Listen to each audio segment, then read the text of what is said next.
Nós temos aí um compromisso missionário a partir do nosso batismo. Perceber Jesus em cada rosto, em cada irmão, cada irmã, especialmente nos mais sofredores, nos mais pobres e abandonados. Os que estão em situações vulneráveis na sociedade. Por isso, hoje, o quadro Pé na Missão apresenta uma pastoral muito especial, muito importante na igreja e que desenvolve um trabalho sério no nosso país, inclusive se manifestando aí diante das autoridades, dos projetos de leis, dos governantes. Sabe da pastoral que nós estamos falando? Da pastoral carcerária, uma pastoral sócio-transformadora e que está ligada também à CNBB e que busca evangelizar e garantir a dignidade humana, sobretudo nas prisões. Você já visitou alguma cadeia? Diante dos desafios enfrentados por essa pastoral, está uma realidade alarmante. O Brasil é o terceiro país no mundo com maior número de detentos. Levar o Evangelho, palavra da verdade, palavra da libertação, para transformar essas vidas é um trabalho árduo e que precisa de muita gente, muitas pessoas que acreditem, que possam dar um novo sonho. O Papa Francisco, aliás, até falou disso também na bula de proclamação do ano jubilar, a esperança para os presos. Inclusive, ele abriu a Porta Santa num presídio lá em Roma. Só em 2022, o número de pessoas encarceradas no Brasil ultrapassou 909 mil, quase 1 milhão.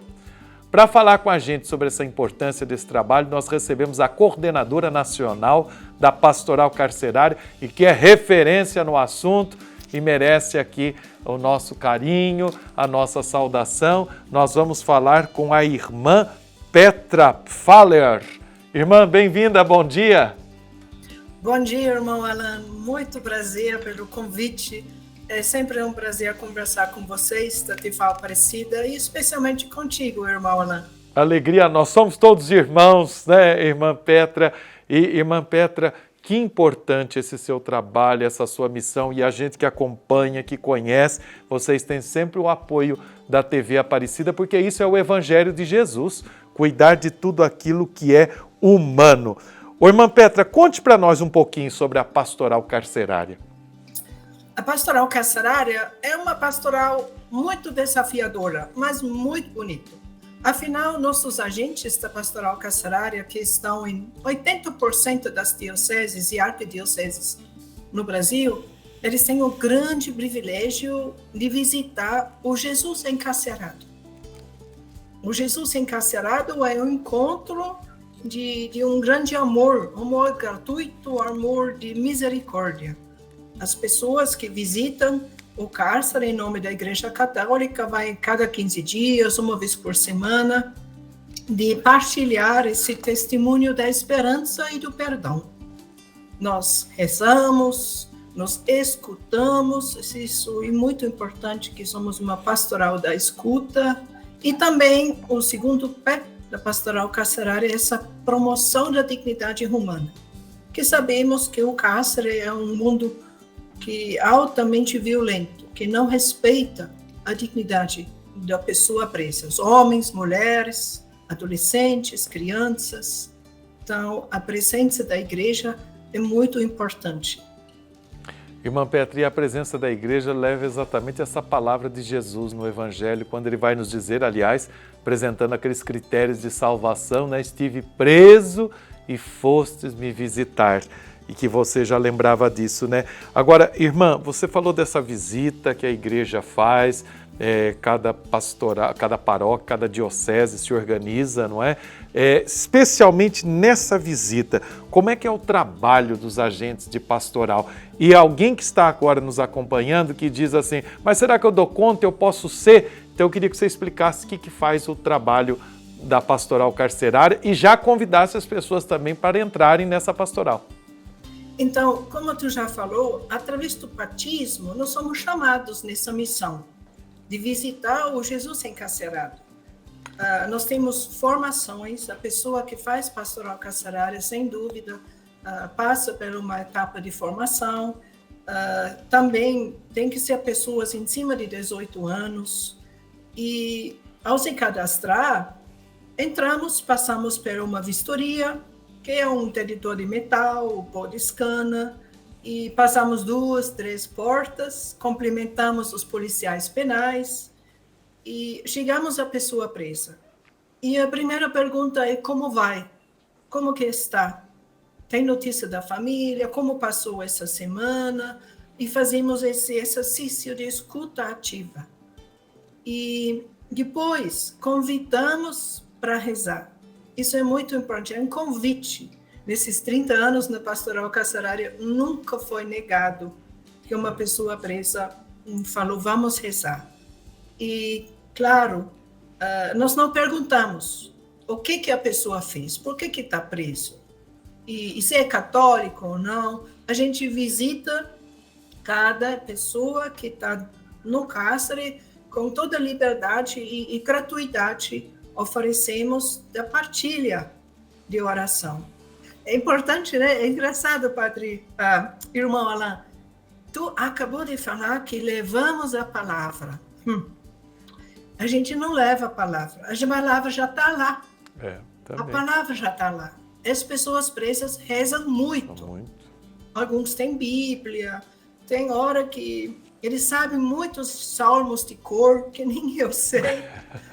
E é importante, porque nós falamos, a gente visita Jesus encarcerado. Então, Jesus já está lá.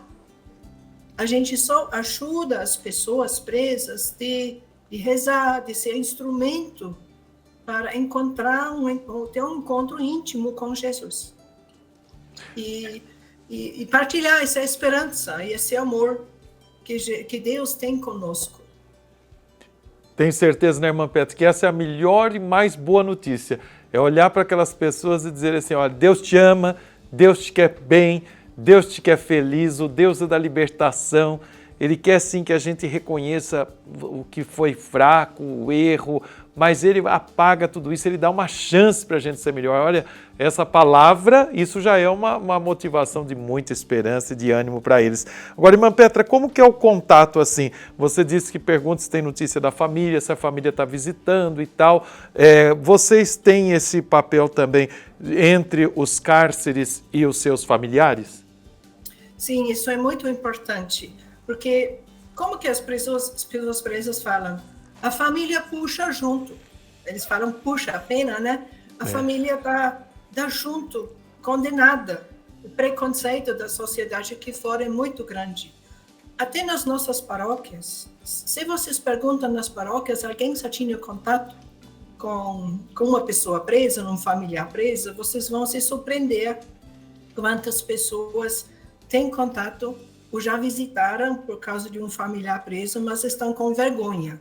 Então, é muito importante também para nós acolher as familiares, os filhos, e muitos familiares entram em contato conosco. Pede ajuda, pede para olharmos o processo. Nós temos uma equipe jurídica que ajuda nessa assessoria. E assim, falando aqui das mães que oram, não sei, irmã Alain, se vocês já descobriram essa ação bonita das mães que oram, que vão na fila durante a visita, quando a maioria são mulheres que visitam o cárcere e ficam lá, dão apoio, conversam, oferecem oração. Então, são duas frentes, né, de entrar no cárcere, mas também aqui fora o apoio das famílias. E as pessoas, quando saem, os chamados egressos de nossas comunidades, acolheram essas pessoas que têm também que sofrem muito preconceito por ter passado pelo cárcere. Que não falte para elas esse sonho da libertação, esse horizonte da esperança, né, que o Papa Francisco fez questão de contemplá-los na bula de proclamação do Ano Santo, desse Jubileu da Esperança, e também, né, irmã Petra, abrindo uma porta santa numa prisão. Isso tem muito significado, né? Que as portas das nossas prisões possam levar esses nossos queridos irmãos, essas queridas irmãs, a se reconhecerem, se transformarem, mas que encontrem ali também esperança, né? Esse sonho é muito importante. Ô, irmã Petra, nós queremos agradecer, queremos parabenizar a sua missão mais de 30 anos trabalhando com a pastoral carcerária, irmã Petra, que é de origem alemã, num carisma de uma congregação que quer levar luz na escuridão. E quanta luz vocês levam, viu, irmã Petra? Eu queria que você deixasse uma mensagem final a partir dessa sua experiência. 30 anos, tem muita coisa para contar, né, irmã? Sim, tem muitas histórias. E o cárcere muda constantemente, né? Uhum. E o nosso fundador, ele fala ser a luz na escuridão do mundo. E as celas são muito escuras. As celas dos homens e especialmente das mulheres. Então, a gente é presença gratuita e ser testemunho desse grande amor. E nós ganhamos muito. Nós somos, como eu falei no início, muito privilegiados de fazer essa experiência do amor de Deus, que é imenso, que nem entra no nosso... é tão grande o amor e a misericórdia de Deus. Que não dá para aprender, não. Não dá. E só, irmã, estamos no ano jubilar, isso. No ano da esperança e do perdão. Então, todos nós somos desafiadas também de perdoar, como nós rezamos no Pai Nosso. E tem muitos grupos da Pastoral Carcerária que está esse ano fazendo celebrações específicas, oferecendo muitas confissões de fazer esse caminho. Então, o Papa Francisco falou uma vez, cada vez quando entra no cárcere, quando entra numa cela, tu atravessa uma porta santa. Então, convido vocês a participar, é uma pastoral muito bonito e é bonito, eu não tenho como falar, e visitar o Jesus encarcerado. É verdade. Irmã Petra, não é fácil não, mas é uma pastoral riquíssima. Eu estou pensando nessa turma toda, os movimentos, os grupos que rezam. Isso é tão importante, mas a nossa oração precisa, a nossa fé, a gente precisa colocar nesse concreto. Você precisa se engajar, você precisa participar de alguma pastoral social. E está aí esse testemunho da pastoral carcerária. Nos últimos anos, irmã Petra, aqui com o reitor do santuário, a gente tem ido, geral, no mês de setembro, esse ano está marcado, na penitenciária aqui em Potim, cidade vizinha, são mais de 4.000 irmãos nossos ali, P1 e P2, 2 pavilhões de penitenciária. É um trabalho grande, imenso, e que tem uma gente maravilhosa dessa arquidiocese, uns leigos engajados com o nosso querido padre José Ferreira, que estão sendo um sinal de esperança, viu? Irmã Petra, muito obrigado. Você tem o espaço... Pode falar. Me perdoa. Nós vamos ter uma terceira Romaria Nacional da Pastoral Carcerária em julho, para visitar a Casa da Mãe. Ai. Será 5 e 6 de julho. Serão muito bem-vindos. Muito bonito. Vão ser muito bem-vindos. E quem quiser mais informações dessa Romaria, pode entrar no Instagram, né, irmã Petra? @PCR Nacional. Perfeito. Muito bem. Vamos nos encontrar. Vai ser uma grande alegria. Bem-vindos desde já. Parabéns, irmã Petra, pelo seu espírito missionário, por essa sua vida doada, essa vocação. Que testemunho, né? Camila, você que conhece tão bem também a irmã Petra, não é mesmo? Isso mesmo. Um abraço à irmã Petra, que tem esse testemunho tão bonito de serviço, de missão com a pastoral carcerária. E eu queria destacar hoje na audiência geral, o Papa Leão XIV, ele usou a parábola do bom samaritano. E ele falava durante a audiência geral de quando a gente vê alguém sofrer, a gente não pode passar indiferente àquela pessoa. Então, antes de nós sermos cristãos, nós somos humanos. E olhar para todas essas pessoas que estão encarceradas exige da gente uma abertura de coração para olharmos com muito carinho para todos esses irmãos que estão encarcerados.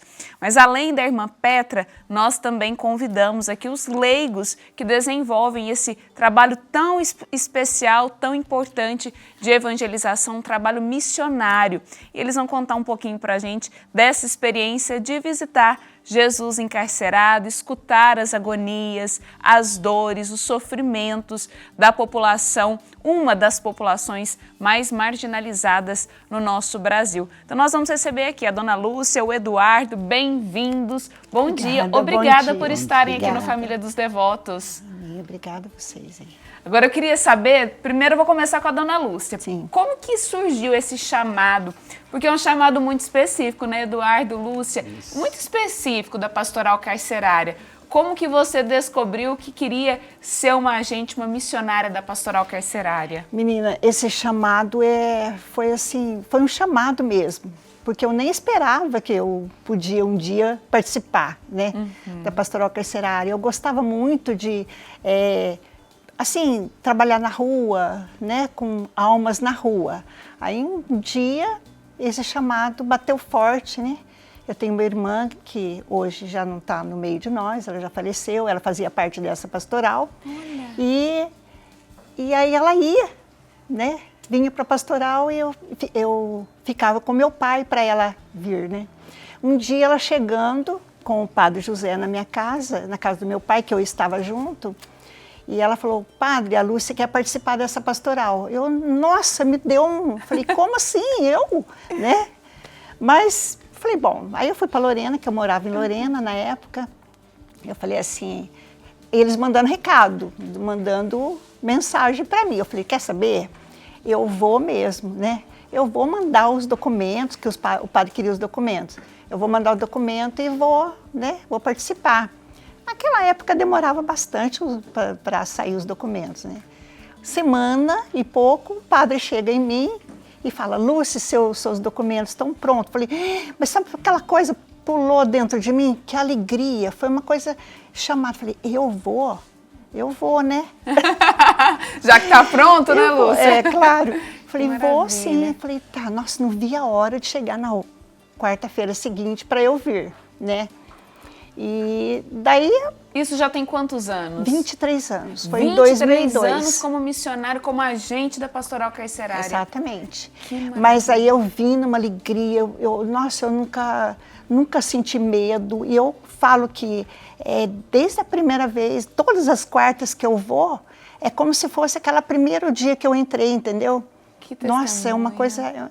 Não tem palavra para explicar, assim, uma sensação muito boa, né? Que eu falo assim, quer ver Jesus? Saia de casa, né? Também, claro que ele está no nosso meio em todos os lugares, mas ali é um lugar que é maravilhoso demais. E eu amo essa pastoral, demais. Eduardo, e você? Como que vê esse chamado, essa vontade de poder colaborar nessa pastoral? Bom, o meu chamado teve muita resistência, né? Eu sou da Paróquia Santana de Roseira, né? E o padre José Ferreira, né? Era o nosso, né? Vigário lá, nosso, né?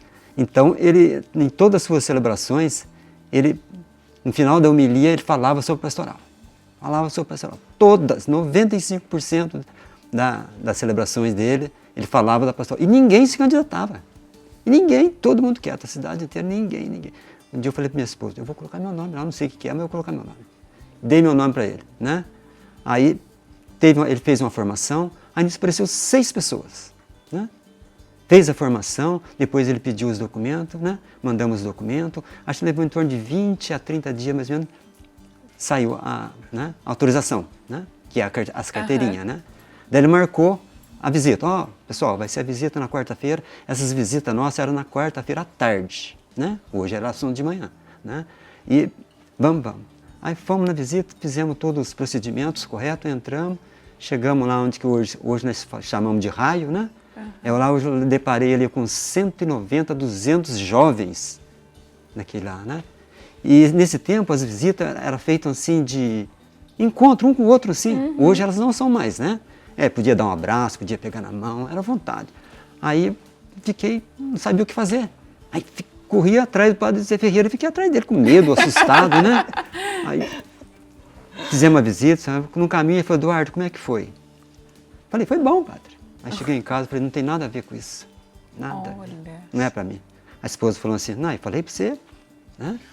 Mas como eu queria conquistar o padre José Ferreira, né? Que eu estava numa missão paralela lá no nosso bairro, né? Era uma reforma que ele estava fazendo numa capela, Nossa Senhora da Piedade. Eu precisava dessa amizade com ele. Aí, vamos. Todas as quartas aí, mas nada a ver. Chegava em casa, não via nada. Eu via aqueles rostos, tudo, né? O pessoal carrancudo ali, meio escuro. Nossa, não tem nada a ver, né? Quando chegou na 11ª visita, nós chegamos na igreja lá em Roseira, aí o padre mandou dizer que não podia vir. Hoje eu não posso vir, né? E está aqui a chave, pode levar a senhora. Eram 4 senhorinhas comigo, né? 4 senhoras, mas comigo 5, né? Vamos. Eu falei assim, chegou no caminho, não sei se eu vou, não vou, volto para trás, não tem nada a ver, mas fomos, né? Aí chegamos lá, fizemos todos os procedimentos, entramos, quando chegamos no raio, o pessoal veio nos receber. Mas pela sorte minha que essas 4 senhorinhas, tinha uma que se destacava muito, era muito assim, carismática, né? Muito aberta ao povo. E ela foi, né? Falei, vamos ficar todos juntos aqui, hoje um padre não tá, a gente fica com medo, fica no meio deles, né? Aí ela foi se desenvolvendo, né? Fomos cumprimentando um a um, né? Pelos cantos ali, porque eles tem muitos que vêm nos receber, iam nos receber, outros ficavam pelos cantos, né? Cabeça baixa, né? Chegaram, irmão, bom dia, boa tarde, né? E a irmãzinha ali conduzindo, cantando. E nisso você foi se deixando, né, se conquistar também. Imagino que hoje deve ser uma alegria poder colaborar nessa pastoral, né? Isso, e depois dessa visita, foi tanto acontecimento que teve nessa visita, quando eu estou saindo eu vejo as coisas de outro jeito. Olha que maravilha. Parece que clareou a minha mente. Esse né? é o chamado, né? Agora, você me disse, Lúcia, que você não tem medo, até pela formação que vocês passam e tudo mais, né? Mas hoje, para você, qual que é o desafio? Imagino que a messe é grande, os operários são poucos, né? Esse deve ser um grande desafio da pastoral também, né? Somos poucos. Nós somos poucos, né? O importante é a gente perseverar naquilo, né? É uma missão e a gente trabalha para Deus, né? Eu recebi o chamado, então falando, é por Deus que eu estou aqui, né? E como eu trago sempre isso para a minha vida, vocês não fazem nada sem mim, então eu vou com a coragem de Deus, né? Com certeza. Porque são muitos testemunhos que a gente tem, né? Eu tenho, né? Também durante todo esse tempo, né? Para falar bastante, mas é assim, você tem que se apegar em Deus e buscar, né? Buscar a Eucaristia, o Rosário, se preencher de Deus, né? Porque para lá, eu costumo falar assim, a gente faz e esquece de ser. Então, o que falar para mim, o que você vai fazer lá dentro? Eu falo, eu vou ser. Ser o quê? Ser igreja, continuar a missão de Deus, né? De Jesus Cristo ali dentro, né? Ser exemplo. Tem que se abastecer da espiritualidade, né, Eduardo? Não dá para ir vazio, né? Exatamente. Você chega lá, você tem que deixar Deus fazer. Exatamente. Né? Eduardo, é uma pastoral da escuta também, né? Chegar lá e ouvir todos esses dramas, todas as dores, os sofrimentos dessas pessoas, né? Eu costumo, quando chegar lá, eu me apresento, né? Antigamente eu não falava meu nome, hoje né, eu falo meu nome, sou da onde eu sou, estou ali representando a pastoral carcerária, né, da Arquidiocese de Aparecida, né, e a gente vê que eles querem, né, fazer um contato com a gente, né, sempre se fala assim, daquela igreja grande que tem lá no morro, eu falei, isso, daquela, né, e a gente reza, a gente sabe que eles estão precisando de uma palavra. Eu também, eu costumo escutar muito, né. Eu falo assim, eu tenho aqui 2 objetivos aqui, né? Falar de Deus, né? E conhecer a situação de vocês, né? Aí, eu falo assim, vamos conhecer vocês primeiro, eu quero conhecer vocês primeiro, depois a gente fala, no final a gente fala de Deus, que é a nossa missão aqui, né? Aí eles se abrem, tem alguns que até contam a sua situação, por que estão ali, sabe? Então a gente adquire aquela amizade, né? Então a empatia, a compaixão. Quero agradecer muito vocês pela disponibilidade de estarem aqui hoje, dando esse testemunho missionário, profético, e desejar que Deus possa abençoar vocês muito nessa missão, que outras pessoas também possam sentir esse chamado, assim como a Lúcia, assim como o Eduardo, sentir esse chamado de Deus para que possa colocar os pés na missão e fazer a diferença. Obrigada, viu, por vocês estarem aqui hoje, viu? Obrigada. Vou aproveitar que a Lúcia está aqui, eu vou mandar um beijo para Fernanda, filha da Lúcia, que é jornalista, trabalhei com ela há muito tempo. Obrigada. E é uma pérola também, uma preciosidade. Então um beijo para Fernanda também, que deve estar acompanhando ela vai amar a mãe, né? Isso.